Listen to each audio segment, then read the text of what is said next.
Hello. 안녕하세요. My name is Eunmi Kim. I'm the 17th president of Ewha Women's University. It is my great pleasure and honor to welcome you to today's discussion on climate, nature, and development. Ewha Women's University has a proud tradition of leadership in both research and education related to the climate crisis. In fact, Ewha was the first university in the Republic of Korea to establish a major in climate and renewable energy systems engineering in 2017. Ewha continues to conduct world-class research through the Center for Climate and Environment Change Prediction Research. In addition to education and research, we actively collaborate with financial institutions, including the Financial Supervisory Board and businesses to support their social responsibilities in building a sustainable planet. Most recently, we signed an MOU with the Asan Foundation to nurture young talents for climate technology startups centered around universities. I hope you will take advantage.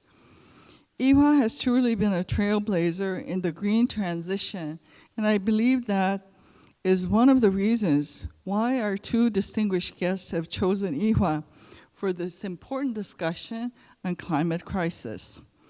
We're deeply honored to have with us two esteemed leaders whose work exemplifies impactful climate policy and sustainable development.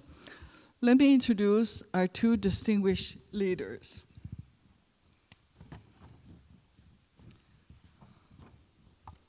First, I would like to introduce the Right Honorable David Lammy, Secretary of State for Foreign, Commonwealth, and Development Affairs of the United Kingdom.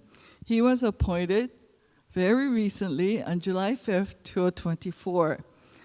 Secretary Lammy was first elected as the Member of Parliament for Tottenham in 2000, becoming one of the youngest MPs at the age of 27. Now, I think we're going to do the math. He holds degrees from the School of Oriental African Studies, or SOAS, and Harvard Law School.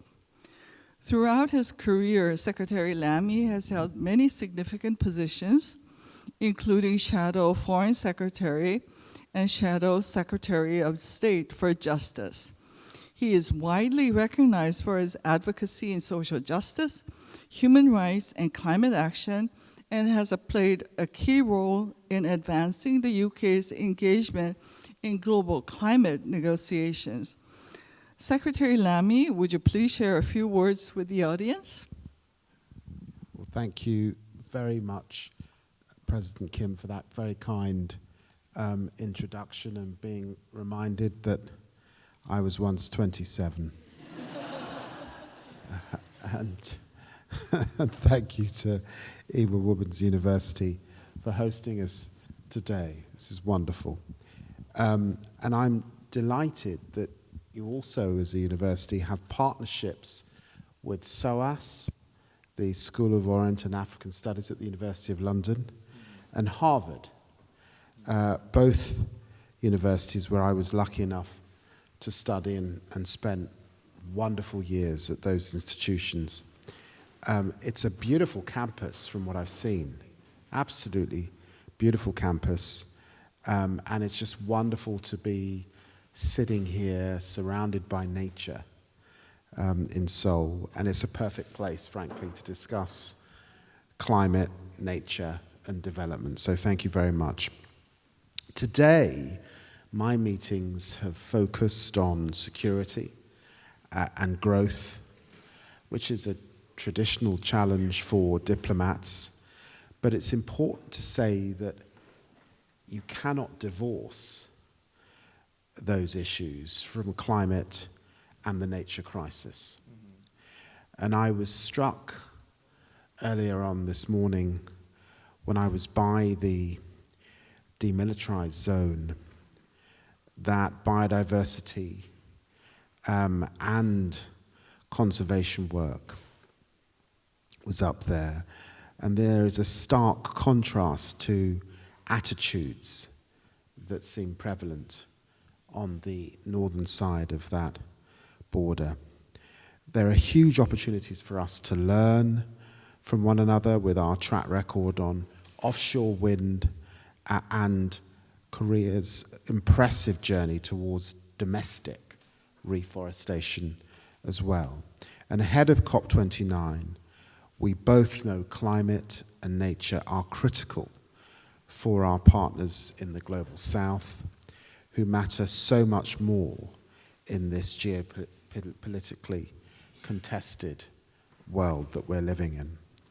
The new British government, of which I'm part, is determined to play its part in tackling the climate and nature crisis, and we see this as critical to our security and a massive growth opportunity for our country as well. We have very high ambitions at home, and we want to be a clean power by 2030, so very soon. We've ended the ban on onshore wind that existed in our country, and we've launched GB Energy to attract investment into clean power. And we have big and high ambitions abroad too. I've announced 2 new special representatives for climate and nature to help us on the global stage as we make that transition. I've started setting up a global clean power alliance to speed up the rollout of clean energy globally as well, particularly on climate finance that's so needed by the global south. And I've lent my voice to the calls of people like Mia Motley in Barbados and others for much, much more to be done on climate and nature finance. We need to leverage private investment, and financial institutions like the World Bank and the IMF need to play their full part. And I've made nature vital and central to our partnerships with the global south. My wife and I are founders of a small conservation charity that sits in the country of my parents' birth, Guyana. So that's at the top of the Amazon basin in what we call the Guyana Shield. And it works with Amerindian communities to help us understand what's in our rainforests and to conserve it. So this is a priority for me. It's a priority for the United Kingdom and for the government as we go forward. And it's wonderful here to join you in this discussion. Thank you.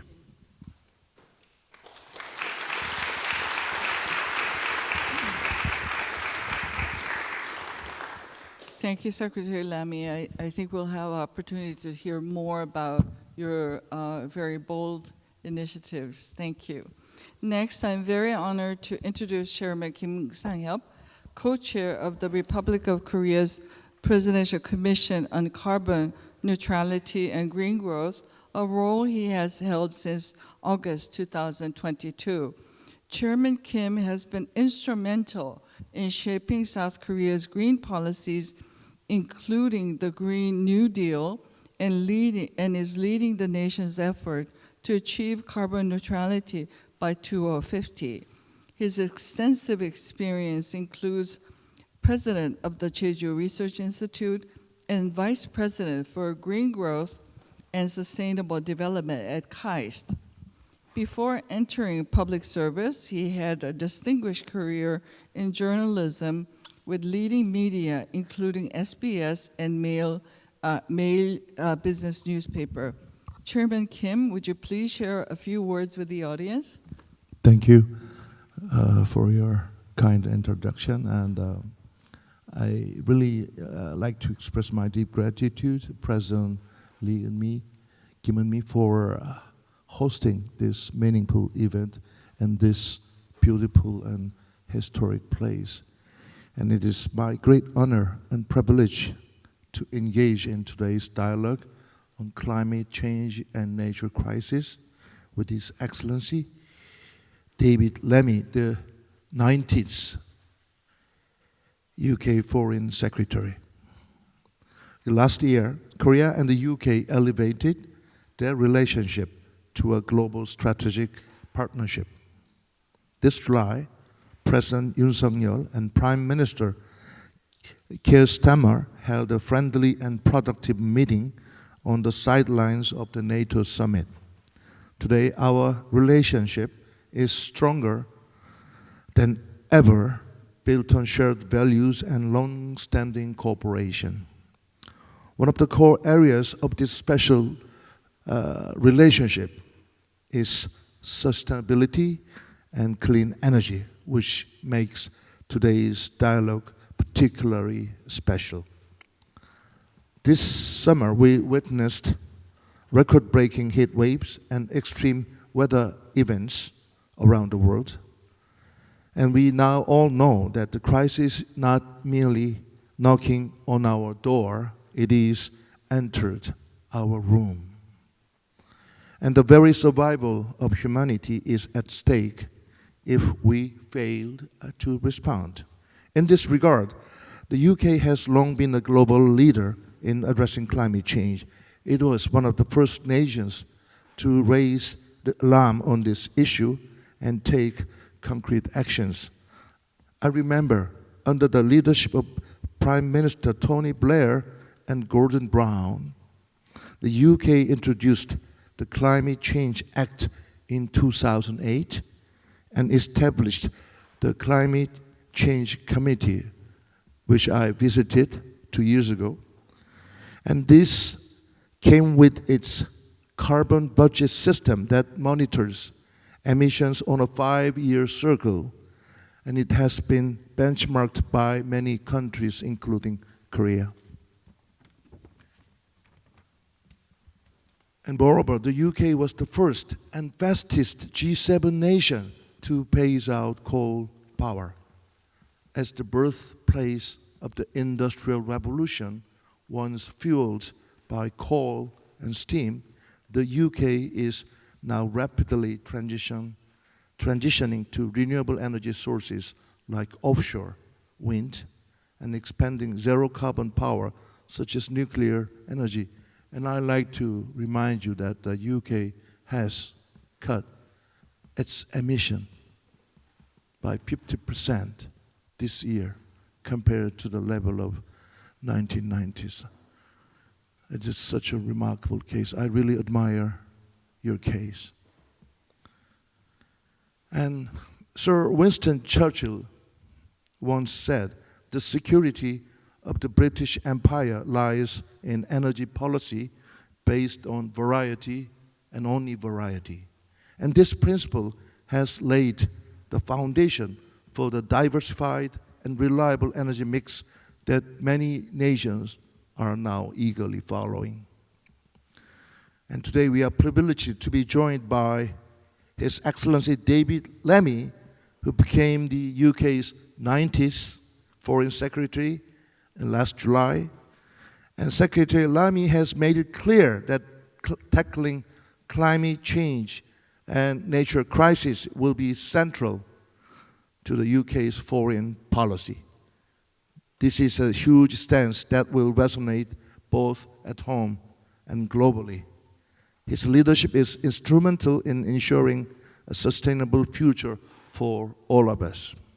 So, ladies and gentlemen, please join me in applauding Secretary Lammy for his insightful vision and leadership. Please.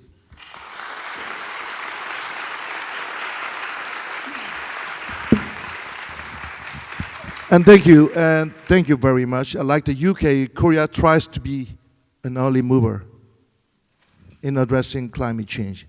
In 2008, to mark Korea's 60th anniversary, Lee Myung-bak administration declared low-carbon green growth as the nation's new vision. The Presidential Committee on Green Growth was established in 2009 to coordinate this vision with a 5-year action plan. And in 2010, Korea enacted the Framework Act on Low-Carbon Green Growth, providing legislative support.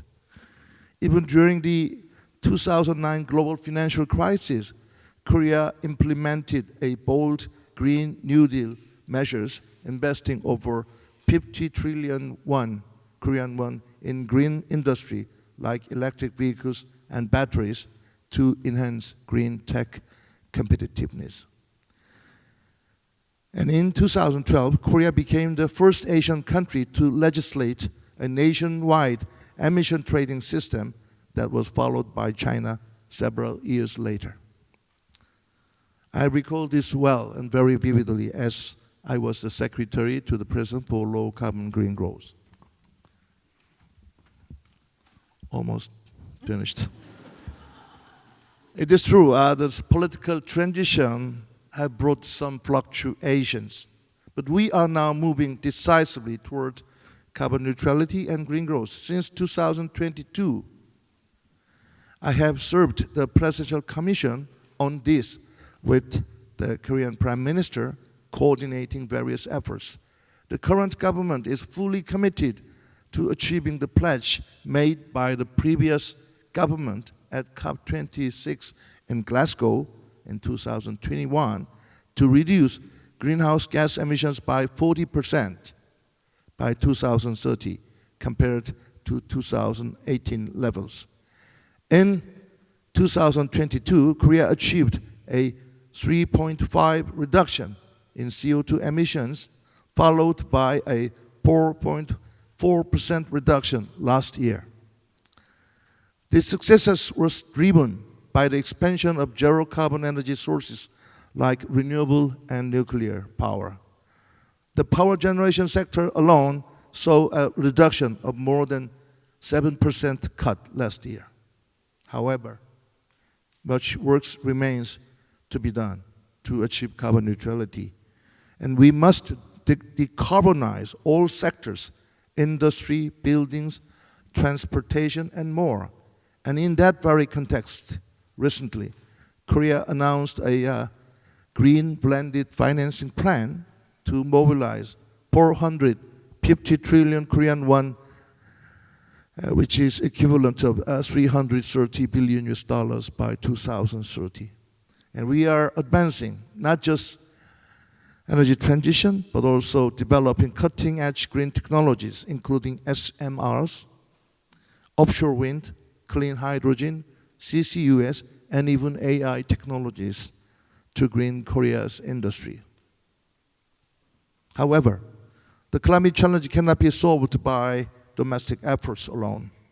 Global cooperation is essential, and strategic partnership like that with the UK are the key, I believe. Korea and the UK are accelerating the global drive for carbon neutrality. For example, the UK has been a vital partner in establishing the Global Green Growth Institute in 2012, a new international organization led by Korea and like-minded countries to scale up energy transition and climate solutions. The UK contributed to GGGI nearly $40 million in core funding and has supported projects in Indonesia, Uganda, Ethiopia, and Colombia. As Korea has transformed from an ODA recipient to a donor nation, overcoming the debris of Korean War and extreme poverty, the UK has been a true friend in supporting this transformation, even in the case of Korean recent Nobel Prize winning for literature. UK contributed a lot by sharing your wonderful translator, Deborah Smith, and thus the Hangang, the writer who got the Nobel Prize, the Man Booker Award, and then get the Nobel Prize. So, taking this moment, I like to express my deep gratitude to UK and UK people. Korea and the UK are united in building a sustainable future with new jobs and growth and new hopes. And I'm confident that we will continue to be indispensable partners in this crucial mission as one team. Thank you. I'm sorry I have spoken too much. Thank you very much. Thank you. Thank you. Thank you, Secretary Lammy and Chairman Kim.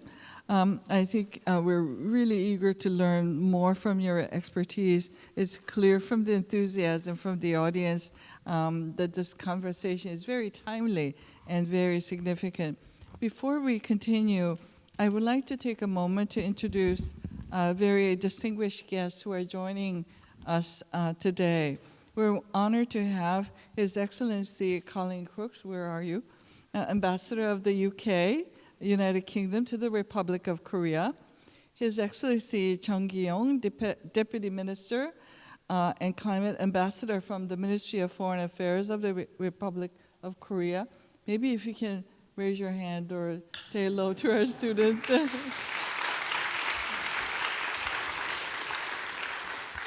Your presence underscores the importance of today's discussion on climate action and international cooperation. There are many others who are here with us, but I can't, in the interest of time, I'm not able to introduce all of you.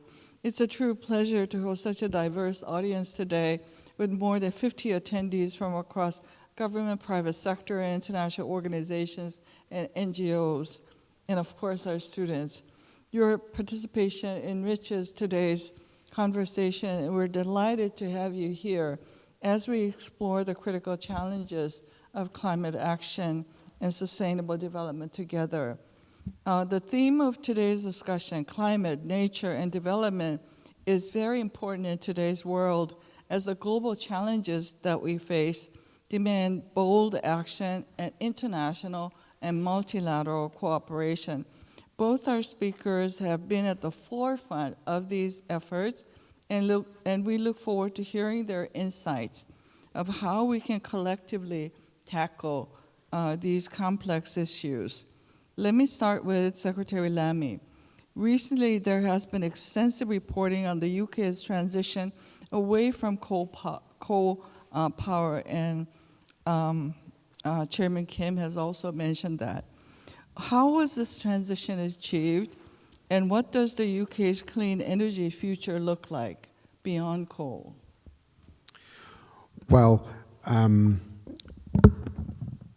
it's extraordinary when you think that the United Kingdom was the country behind the Industrial Revolution 140 years ago. And when you get these huge developments in modern times, you get massive expansion, and usually the country develops considerably and makes a lot of money, and that was definitely the case for the UK. Most recently, I think we've seen with the invention of computers, chips, the internet, social media, Silicon Valley be very much at the epicenter of development. And so to now, as I sit here with the UK having shut our last coal field and been absolutely clear that we're no longer going in that direction, the next race is about clean power. That is the new wealth of this next frontier. And we are redoubling our efforts in the UK. There was a ban on wind development. We've lifted that ban.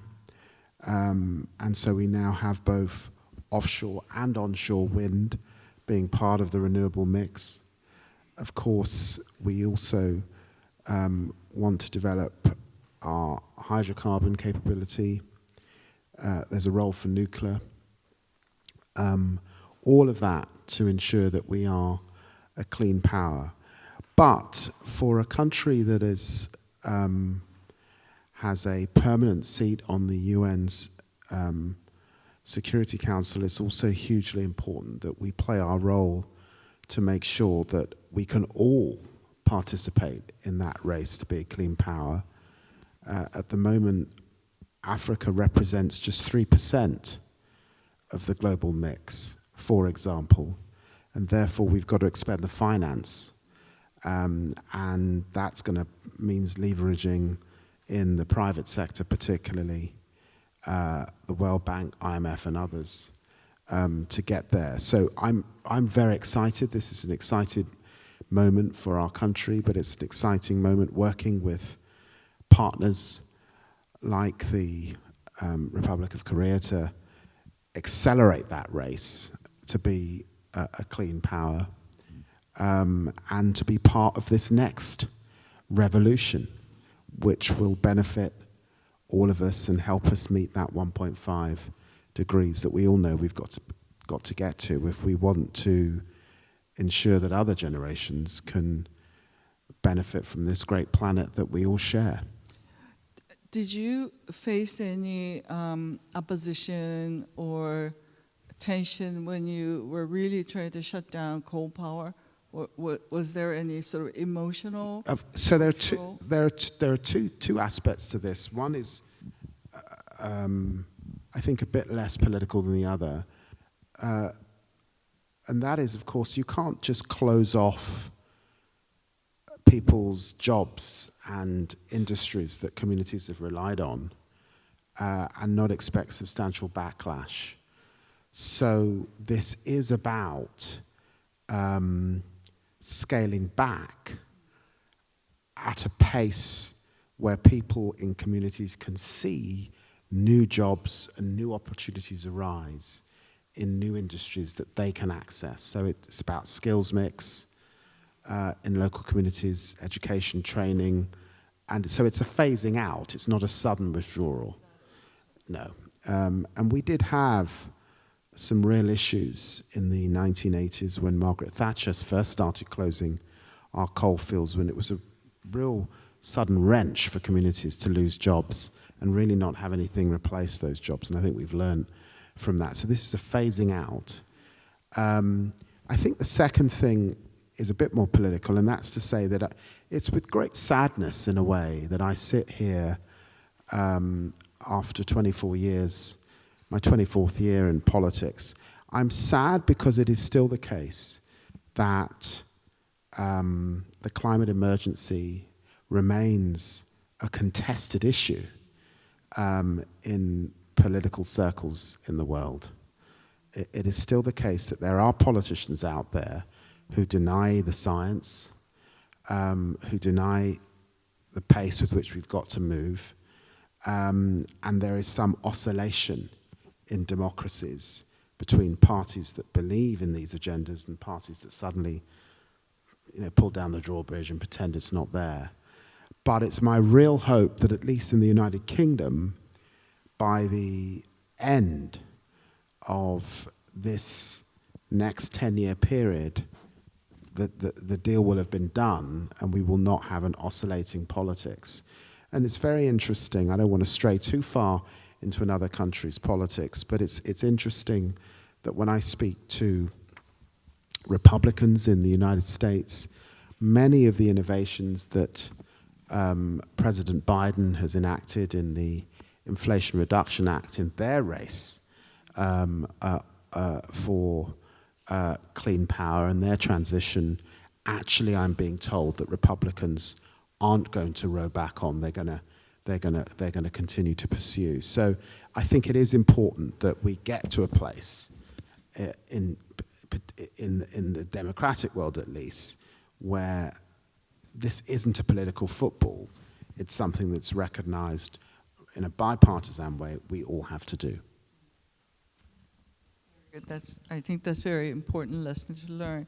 Now, Chairman Kim, where does Republic of Korea stand in terms of transitioning to clean energy? What lessons can South Korea take from the UK's energy transition that you just heard to guide our path? Yeah, as I said in my early remark, there are really a lot of lessons we need to learn from the UK's wonderful case. So that's why I visited UK several times during my tenure. And your ambassador, Colin Crooks, knows well how enthusiastic I am to learn the experience of UK. But Korea is one of the biggest manufacturing country in the world, and Korea has a very energy intensive and thus carbon intensive industrial structure. And Korea reached its peak year when it comes to carbon emission in the year 2018, while UK reached, to my knowledge, around 1995 or some year like that. So the pace is rather slow, not that impressive compared to the case of UK. We are still relying on fossil fuels, coal and natural gas, etc. And the renewable portion is only around 10%, but we are moving toward low carbon and transition very aggressively. Yeah, UK lesson is simple: ambition, big ambition, and consistent action, systematic action. That's the thing we need to learn. And that is strongly backed by green finance, which has helped a lot the case of UK's energy transition. And with that experience, we are going to pursue aggressively the green energy transition. By 2038, our green energy transition will be about 70%, which means about 70% will come from renewable energy, nuclear and hydrogen. And coal, as of now, a bit 30%. It will be less than 10%. And in terms of the renewable power, so far solar has been a kind of a dominant role in expanding renewables. But from now on, Korea is surrounded by the sea, and many Korean companies have committed Renewable 100. In that regard, Korea is going to drastically increase offshore wind power. That was the case of UK. That's how UK got here. So we have many things in common, and we need to learn, and we want to cooperate with the UK much more than now. I think we're going to have to speed up a little bit so that I'll have time for our audience. Secretary, thank you. Secretary Lammy, in your recent speeches, you have spoken also about an approach to development that emphasizes partnership over paternalism. Now, could you explain what you mean by that? Well, when my party was last in power in the UK, led by Tony Blair and Gordon Brown, this was the era when the Sustainable Development Goals were first established. It was a great expansion at that point at Western democracies, big democracies committing on development. But I think we're today in a different period of time where it's not about aid, it's about partnership. What do I mean by that? Well, we have these problems without passports, migration,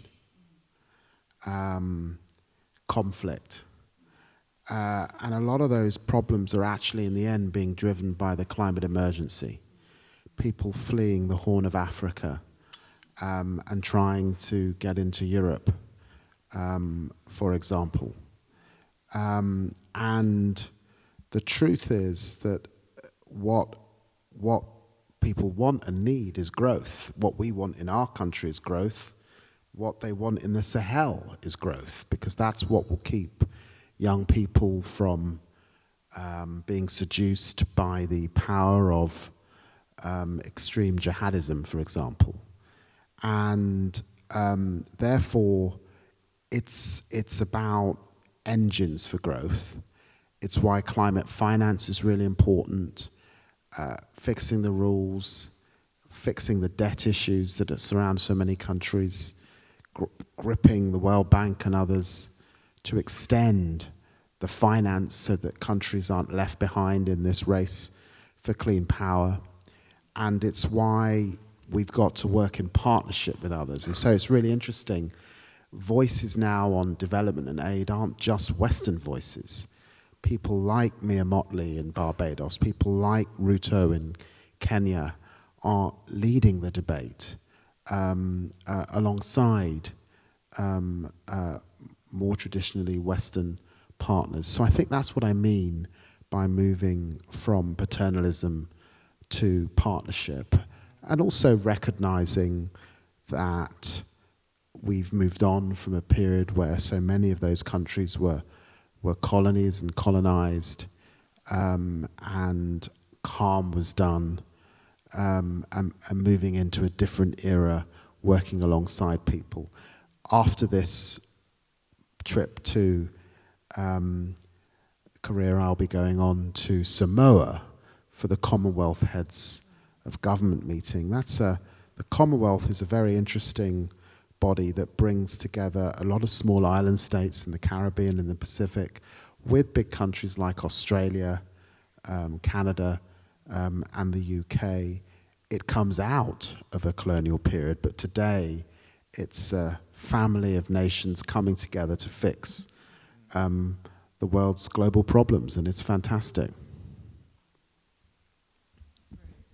Great, thank you.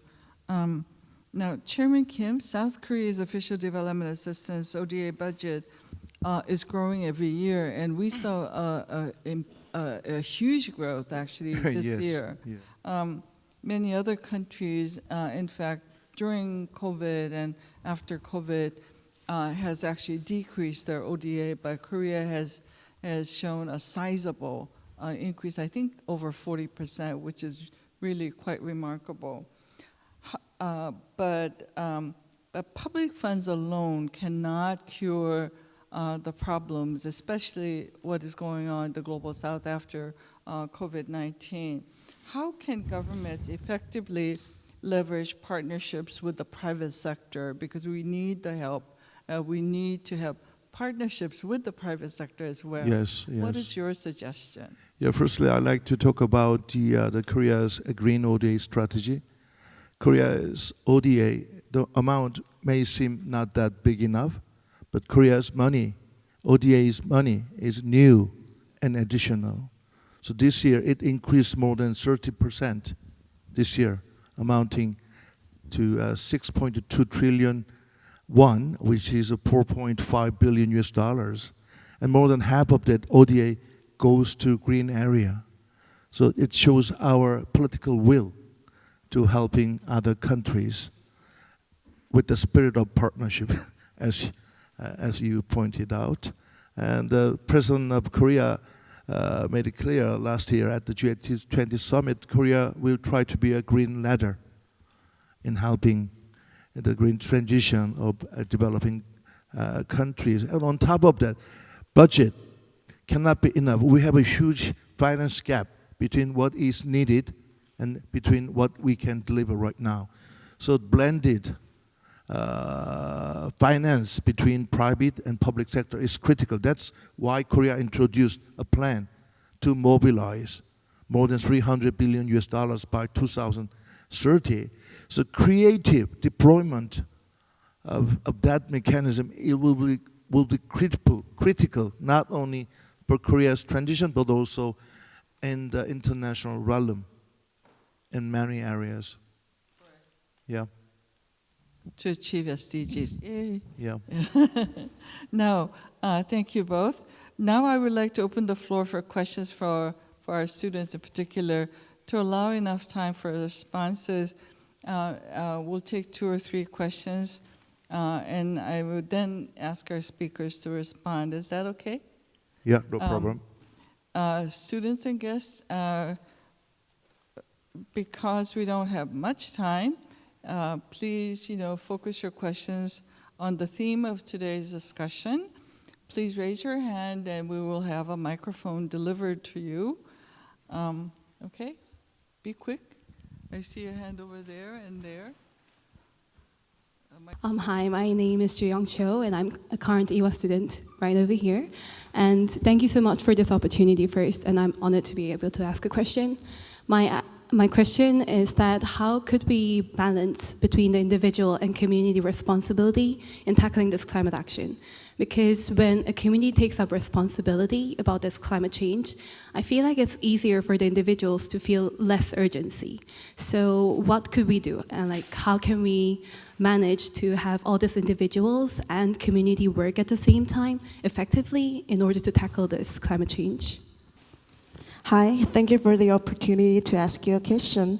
My name is Do-young Kim, and I'm a senior student at I화여대 University, studying political science and international relations. So my question is regarding to the presidential election in the US 2024. If Donald Trump returns to the White House, how do you think it will affect international climate cooperation? And I'm also curious if the UK has prepared for this possibility. Thank you. That's a very good question. I'd like to hear from His Excellency.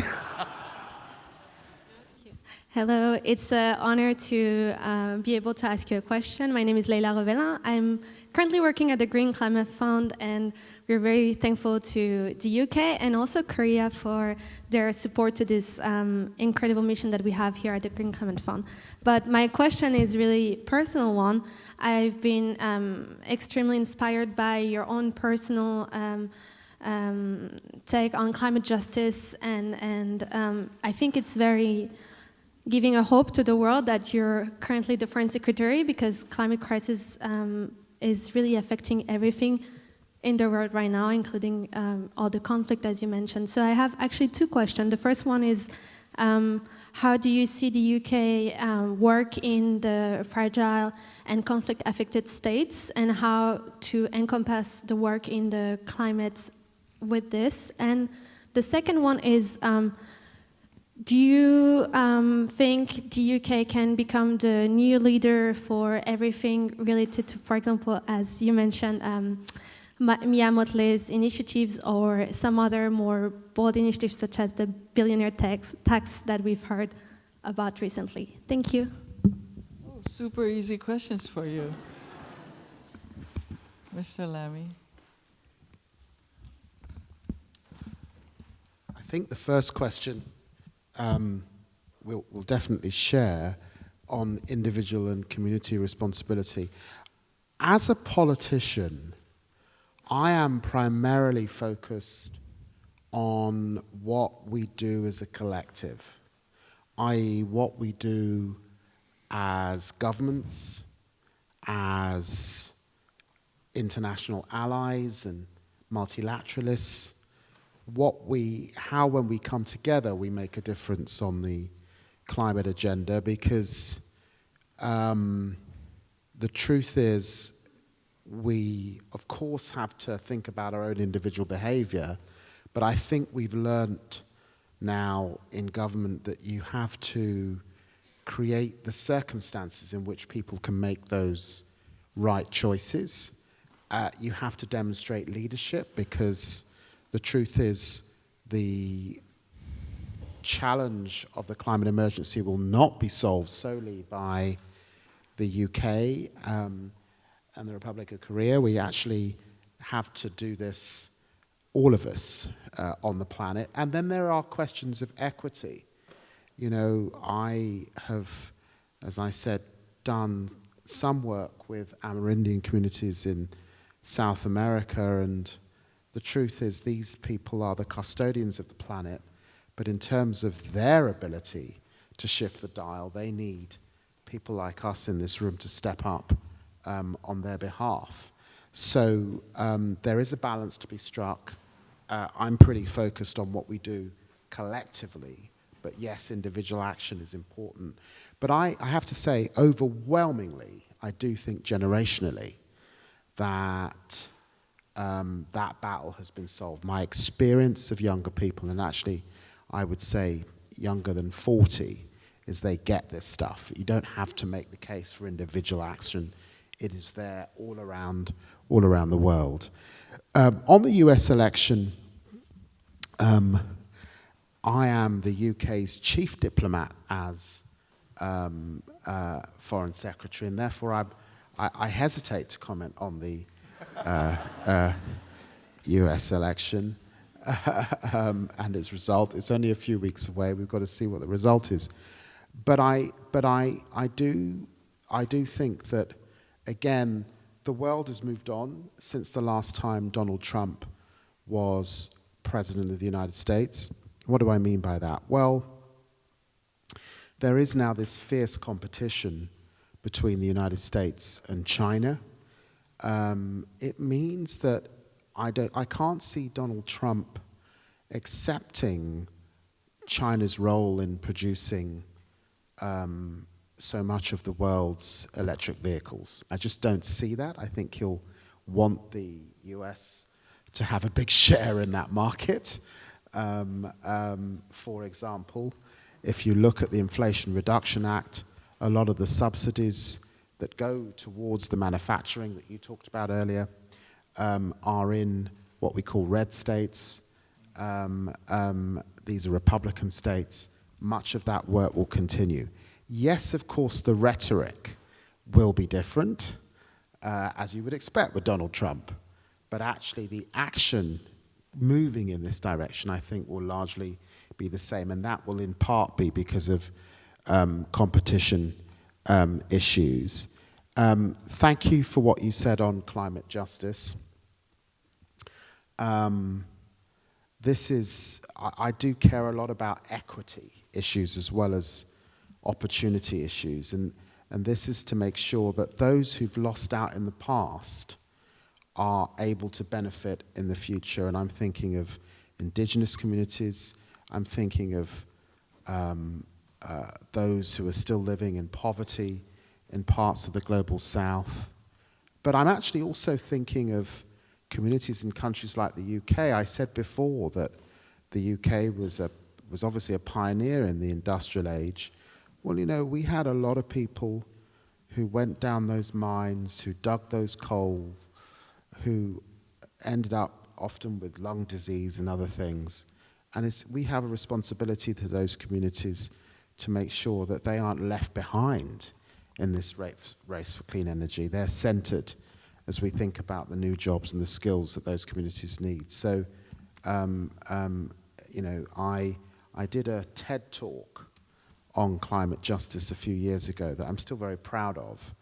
And it was also to make this point that the climate emergency can't just be the domain of scientists and geeks who are obsessed with temperature. There are justice and equity issues at the center of the climate debate that makes, I think, it possible to include everyone in the discussion. And that's why it motivates me as a center-left politician. Well, those are all excellent questions. To the first question, yes, I do agree that we need every level has a kind of sense of ownership in regard of climate actions, individual, community, local government level, and nation-state level, and also global level. And to ensure that kind of sense of ownership, the best way is to have a good education, especially higher education. I understand you used to be the Minister of Higher Education, because the biggest equity issue we must address is generation equity issue. The younger you are, if we behave this, the more you would suffer from climate change. That's a big inequity. That's the biggest problem. So we need to empower young generation. Much more than this. To the second question, regarding the U.S. and U.S. election, we have a climate ambassador, John, who recently visited Baku to talk about the things to do at the COP29 held in Azerbaijan. Many people are saying, let's wait until the election is over. So it is, but what I like to say, as Foreign Secretary said, the big number one emitter is now China. Number two emitter is US. And those two countries should cooperate on climate change issues, no matter what happens in the coming election. It's their duty. And without those cooperation, we cannot move on. So we must create some stronger coalition, for example, with the UK and Korea and many like-minded countries to enhance the big cooperation between those two countries.